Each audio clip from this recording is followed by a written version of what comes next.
Salut à tous et bienvenue sur la chaîne. Alors aujourd'hui, on va voir les reviews des deux derniers épisodes de la saison 2 de Wistoria, le 11e et le 12e. Une chose est sûre, l'anime est en courbe croissante. La saison 1 était bien, mais cette saison 2 est encore meilleure que la première. Nous espérons que la troisième sera toujours dans cette même lancée. Et en parlant de la troisième, tout porte à croire qu'elle a déjà été annoncée en animation, mais pas encore de date de sortie précise. Alors rapidement, nous commençons par le 11e épisode, qui certainement est l'un des plus bien notés de cette saison 2. Et cela est normal vu qu'il s'agit d'un affrontement entre deux Maya Bende. Parlons du combat. Déjà mention honorable aux deux plus grands commentateurs et observateurs de la série, Finn et Keiwen. Regardez le combat en commentant et en se marrant. Il n'y a que des mages presque au niveau, voire au niveau de Maya Bende pour se comporter de la sorte. Ils sont très puissants et cela ne fait aucun doute. J'ai très hâte de les voir un jour en action dans l'anime. Le combat oppose Hellfire, le génie des sorts magiques, et Zeo, le mage le plus rapide.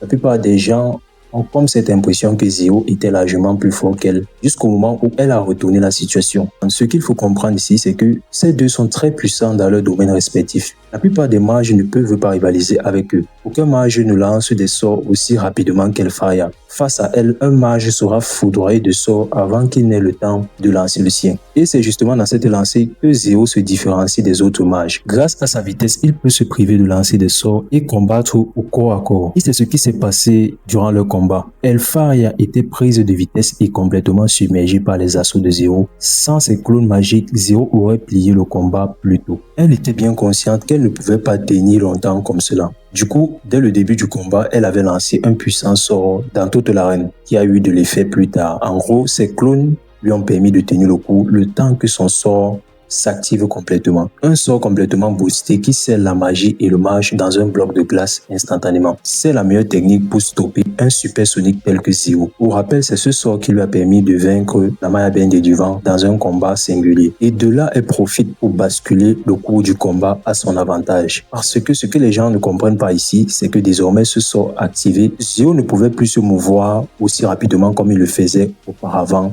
avec sa vitesse, car il se serait encore fait sceller dans ce bloc de glace. Le sort que Hellfire a lancé recouvrait toute la zone de combat. Alors comment a-t-il brisé cela? Eh bien, en utilisant un sort suprême. Quoi de mieux qu'un sort suprême pour briser un sort de haut niveau? Hellfire s'est senti obligé de répliquer par un sort suprême.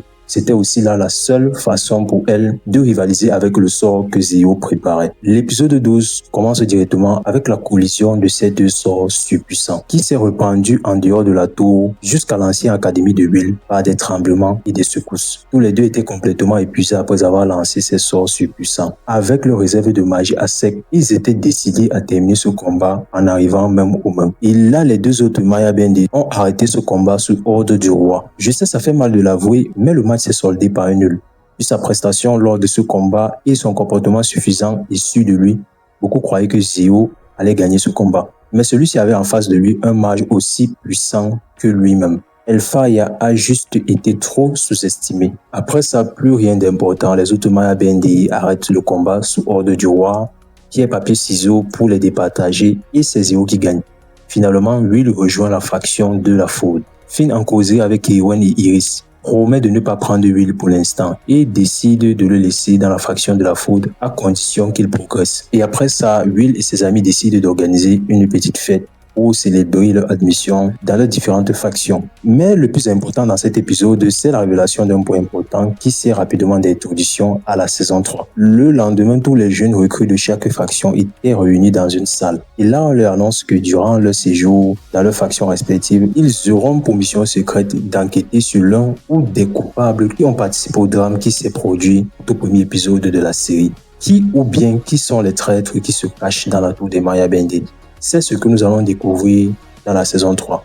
Si cette vidéo t'a plu, comme d'habitude, n'hésite pas à t'abonner à la chaîne et de liker la vidéo. Et dis-moi en commentaire ce que tu as pensé de cette saison 2 de Wistoria. Des reviews pour des animés de cet été seront aussi bientôt disponibles sur la chaîne. Alors activez la cloche de notification pour ne rien rater. Et nous, on se dit à la prochaine pour une nouvelle vidéo.